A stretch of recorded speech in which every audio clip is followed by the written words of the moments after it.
Hello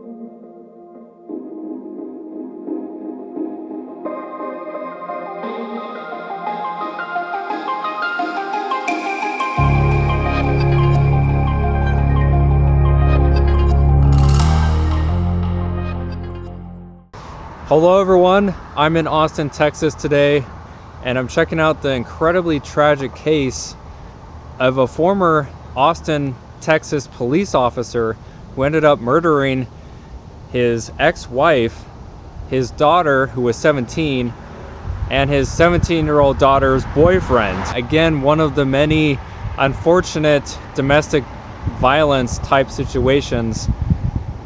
Anyway, so we're gonna visit the apartment complex where they were killed at, and then visit the graves of the victims. All right, guys, I'm gonna be walking you guys through the apartment complex where the victims lived, and again, they lived right here. We're gonna be walking through the complex and talking to you guys, of course, about the case.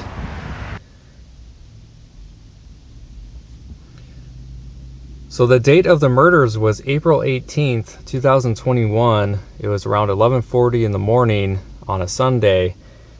Stephen Broderick, again ex-police officer, was scheduled to meet his ex-wife Amanda Broderick and their 17-year-old daughter Alyssa, as well as their 9-year-old son. And of course the goal of this meeting was to switch custody of their 9-year-old son. That way Stephen would have some time with him. However, when Stephen arrived at the apartment complex here, he somehow crashed his car either into Amanda's car or some other parked cars. It doesn't quite say. But regardless, he crashed his car into some cars. He got out and then just started opening fire, and ended up killing, again, his ex-wife, Amanda Broderick, who was 35. Their daughter, 17-year-old Alyssa Broderick, and Alyssa's boyfriend, 18-year-old Willie Simmons III. Now, their 9-year-old, who was also there, he escaped unharmed, and of course, ran to some witnesses. Meanwhile, Stephen obviously took off and got out of there. The 9-year-old son stated that he knew that his father was very upset about the divorce. The 9-year-old son kind of gave that as probably the reason why he decided to kill all three of them. Now, again, there's a lot to this case, so I want to make sure I give you guys as much details as possible. There's, of course, a lot of info that kind of led up to, these murders. And it starts out about a year prior, June 2020, Alyssa, again, 17 years old, she claimed that her father, Stephen, sexually assaulted her, and so they ended up taking Alyssa to like a clinic or hospital where they did some tests and found out that it was true that she was sexually assaulted. So Stephen, again, was arrested for that sexual assault. He was put on like temporary leave at the police department, but he ultimately resigned. He was not fired. He ended up spending about 16 days in jail and ended up posting his $50,000 bond and got out of jail. Meanwhile, Alyssa and Amanda both, of course, wanted a protective order or no contact order and put in place against Stephen, as they, of course, did not want him anywhere around.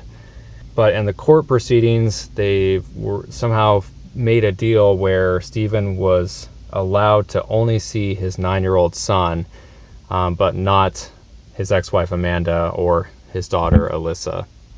However, Alyssa claimed many times that she was extremely fearful for her life and stated that in many different occasions.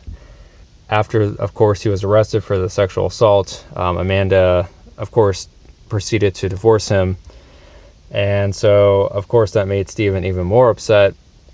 Amanda, along with Alyssa and their 9-year-old, all moved to a different place. They moved out of the house that they shared with Stephen and moved into a different apartment here to, of course, get away from him. However, since he still had access to the 9-year-old, that is kind of how he was able to, of course, commit these murders, as they again scheduled the meeting where he could, have access to his 9-year-old. And again, he took full advantage of that, and again, tragically killed, again, all 3 of them, except the 9-year-old, of course. They found Stephen the next morning around 6 or 7 in the morning.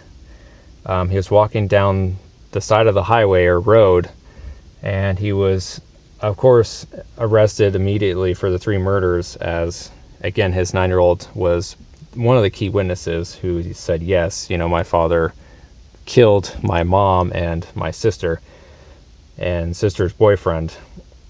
They found the handgun that he used for the murders. He had it on him still.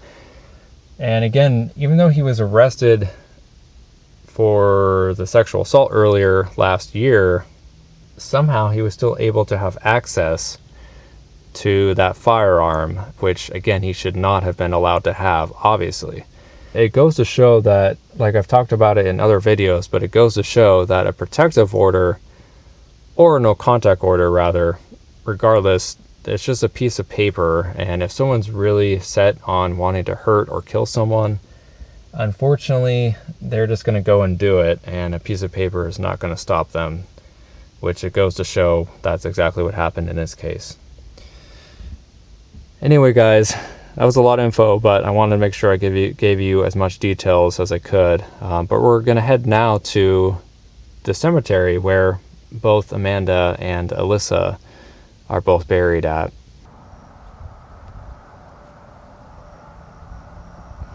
Alright guys, I'm at the Waco Memorial Park Cemetery here in Waco, Texas, and this is where Amanda and Alyssa Broderick are laid to rest. They also have a little cross for Alyssa's boyfriend, Willie. I don't know if he's buried here per se, but they have a cross for him as well. Now again, this only happened at the time of recording. This only happened 4 or 5 months ago, so they don't have headstones yet. They just have their names on these crosses.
Again, rest in peace to Amanda Broderick and her daughter Alyssa Broderick, and of course Willie Sutton.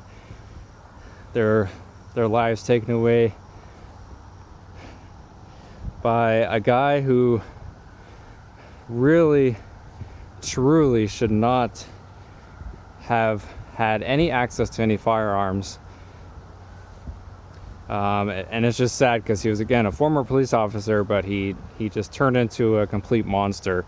There's actually a different case that I'm doing that the victim is also buried here at the Waco Memorial Cemetery. So I'm going to finish that other video and then head out of here. So thank you for watching. Again, stick around, subscribe if you haven't already. And again, my name is Harmon, and I'll see you on the next one. Thanks for watching. Stay safe out there.